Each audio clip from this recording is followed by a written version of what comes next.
So try to figure it out from where I've been escaping, running to another sin, get away from the pressure, wondering to get a love that is so pure.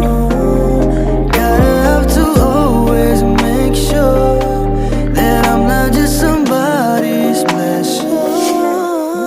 I always pretending and lying like I used to feel empty, 'cause all I got is unhappy happiness. Can I get happiness?